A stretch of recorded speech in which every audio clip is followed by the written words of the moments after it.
माननीय supreme court ने मुझे 21 दिन की मोहलत दी थी।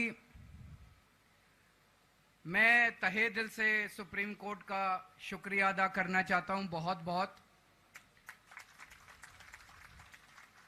उन्होंने चुनाव प्रचार करने के लिए मुझे ये मोहलत दी थी। 21 दिन कल पूरे हुए। अब यहां से मैं सीधा तिहाड़ जा रहा हूं।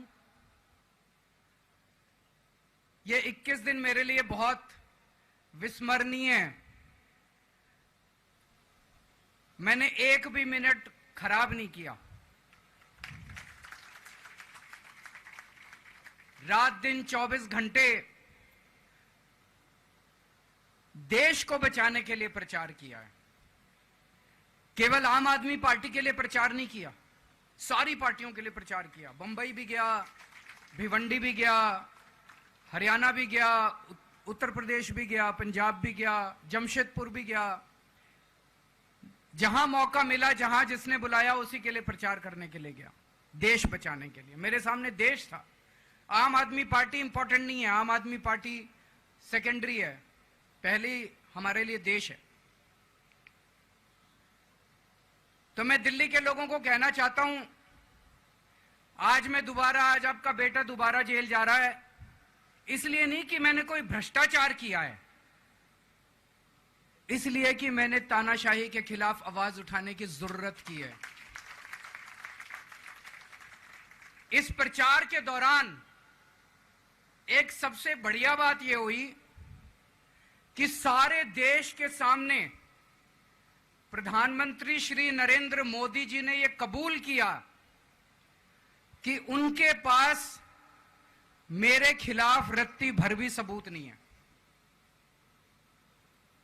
हम कहते थे ना, जब भी हमसे पूछा जाता था कि भाई ये कह रहे हैं 100 करोड़ रिश्वत ली, 100 करोड़ रिश्वत ली, वो 100 करोड़ कहां गया? 500 से ज्यादा जगह तुमने रेड मार ली, कहीं चवन्नी मिली हो, अठन्नी मिली हो, 1 रुपया मिला हो, कहीं हमने खर्च किया हो, कहीं कैश पड़ा हो, कहीं लॉकर में मिला हो, कहीं स्विस बैंक में मिला, कहीं चवन्नी नहीं मिली, तो पैसा कहां गया? तो एक टीवी चैनल के इंटरव्यू में उस टीवी वाले ने मोदी जी से पूछा कि प्रधानमंत्री जी, ये केजरीवाल चारों तरफ कहता घूम रहा है कि आपके पास उसके खिलाफ कोई सबूत नहीं है, आपके पास उसके खिलाफ कोई रिकवरी नहीं है, फिर आपने उसको गिरफ्तार कैसे कर रखा है? पता है प्रधानमंत्री जी ने क्या कहा? प्रधानमंत्री जी कहते हैं, मैं मानता हूं कि केजरीवाल के खिलाफ कोई सबूत नहीं है, मैं मानता हूं कि केजरीवाल के खिलाफ कोई रिकवरी नहीं है, क्योंकि केजरीवाल अनुभवी चोर है। चलो मान लिया मैं अनुभवी चोर हूं, तुम्हारे पास सबूत तो नहीं है, तुम्हारे पास रिकवरी तो नहीं है, तो यूं ही डाल दिया मेरे को जेल में, बिना सबूत के डाल दिया मेरे को जेल में, बिना रिकवरी के डाल दिया जेल में। देश के इतिहास में 75 साल में सबसे ज्यादा बहुमत से आई हुई सरकार है। एक बार 70 में से 67 सीट, दूसरी बार 70 में से 62 सीट, 55% से ज्यादा वोट शेयर। इतने भारी बहुमत वाली सरकार के मुख्यमंत्री को आपने बिना सबूत के जेल में डाल दिया।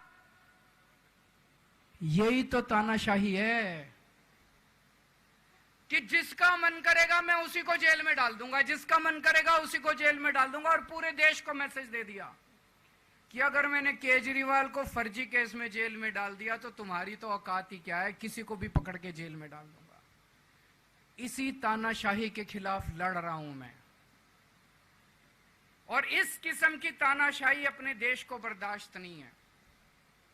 भगत सिंह ने कहा था ना कि जब सत्ता तानाशाही हो जाए तो जेल जिम्मेदारी बन जाती है, सबकी जिम्मेदारी है जेल में जाना, इसके खिलाफ आवाज उठाना।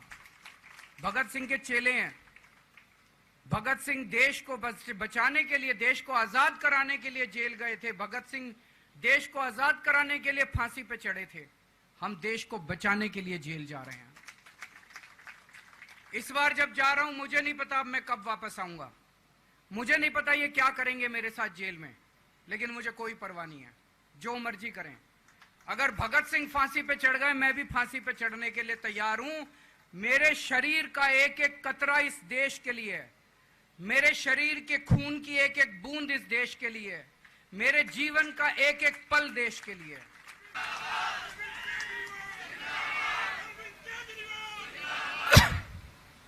अभी मैं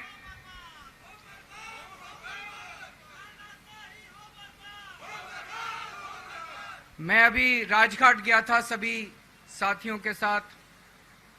महात्मा गांधी की समाधि पे हम लोगों ने श्रद्धांजलि दी। गांधी जी ने इस हमारे देश से तानाशाही का अंत किया था, वो हमारे लिए प्रेरणा स्रोत हैं।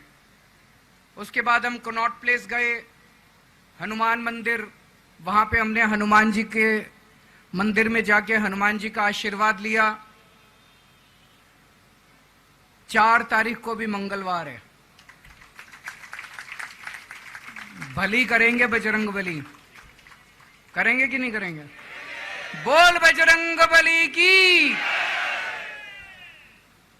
इनका नाश करेंगे, तानाशाहों का नाश करेंगे। अपने को किसी व्यक्ति विशेष से अपनी कोई दुश्मनी नहीं है, अपनी दुश्मनी तानाशाही से है, तानाशाही बर्दाश्त नहीं है अपने को। तो 4 तारीख को भी मंगलवार है और बजरंग बली का मेरे ऊपर, पार्टी के ऊपर बहुत आशीर्वाद है, देश के ऊपर बहुत आशीर्वाद है। मैं प्रार्थना करने गया था बजरंग बली को कि हे बजरंग बली, मेरे देश को बचा लो। अभी कल एग्जिट पोल आए हैं, मेरे से लिखवा लो, सारे एग्जिट पोल फर्जी हैं, बिल्कुल फर्जी हैं। एक एग्जिट पोल वाले ने राजस्थान में टोटल 25 सीट है, उसमें 25 में से 33 दे दिए उन्होंने बीजेपी को। ऊपर से आया होगा भाई बीजेपी को ज्यादा देने हैं, तो उसने कहा मोदी जी क्या याद रखोगे आप भी, आपको 25 में से 33 दे दिए। तो पूरा का पूरा फर्जी है, पूरा एग्जिट पोल फर्जी है। लेकिन असली मुद्दा ये है, इनको गिनती से 3 दिन पहले फर्जी एग्जिट पोल कराने की क्या जरूरत थी, ये समझने वाली बात है। मेरे को भी समझ नहीं आया, कई सारे लोगों की कई सारी बातें चल रही हैं। एक ये चल रहा है कि इन्होंने मशीनों का घोटाला कर दिया, लेकिन मैंने संदीप पाठक को भी बोला है और मैं सारे इंडिया गठबंधन की पार्टियों को बोलना चाहता हूं, अपने अपने काउंटिंग एजेंट को बोल दो पूरी तरह से सतर्क रहे। आखिरी तक अगर हार भी रहे हैं तब भी उठ के ना आए। कई बार क्या होता है, 1 राउंड में, 2 राउंड में, 3 राउंड में हार गए तो उठ के चले जाते हैं। उठ के नहीं जाना, सबसे लास्ट में रैंडम जितने बूथ होते हैं, ईवीएम मशीन होती है, उसकी पर्चियां पड़ती हैं। उन पर्चियों में से 5% पर्चियां उठाई जाती हैं। उन 5% ईवीएम की मैचिंग वीवीपैट की स्लिप से कराई जाती है।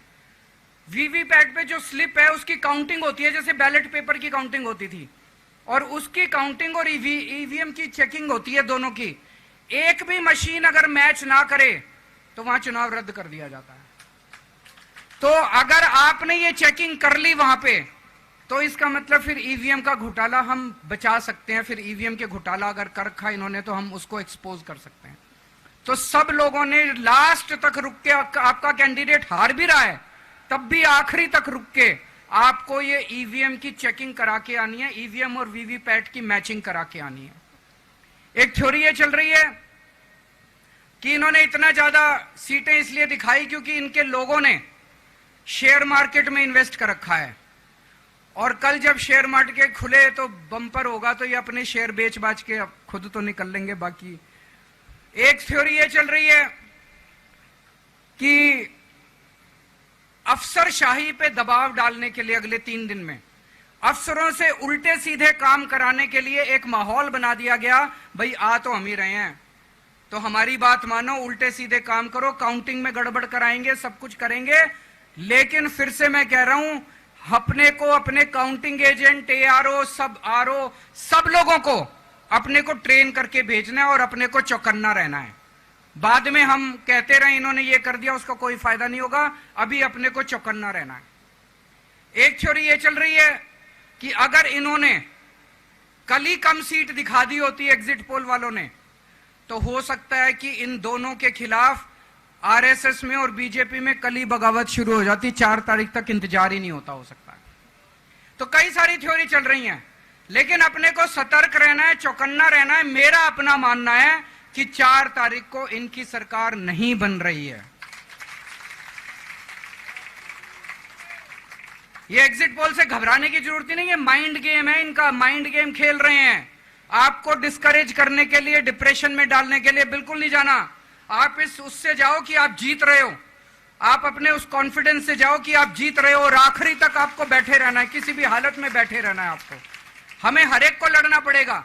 ये चुनाव किसी पार्टी का या किसी नेता विशेष का नहीं है, ये चुनाव इस देश को बचाने के लिए है, इस देश में जनतंत्र को बचाने के लिए है। जिसके लिए भगत सिंह, गांधी जी सब लोग लड़े थे, वही माहौल आज है। जिस तरह से हमने अंग्रेजों को हटाया था, आज इस सत्ता को अपने को हटाना है। तो मैं सभी आप सब लोगों का, सभी साथियों का बहुत बहुत शुक्रिया अदा करना चाहता हूं। बहुत साथ मिला आप लोगों का इन 21 दिनों में। अब जब भी मैं लौट के आऊंगा फिर मिलेंगे आप लोगों से, तब तक के लिए अलविदा।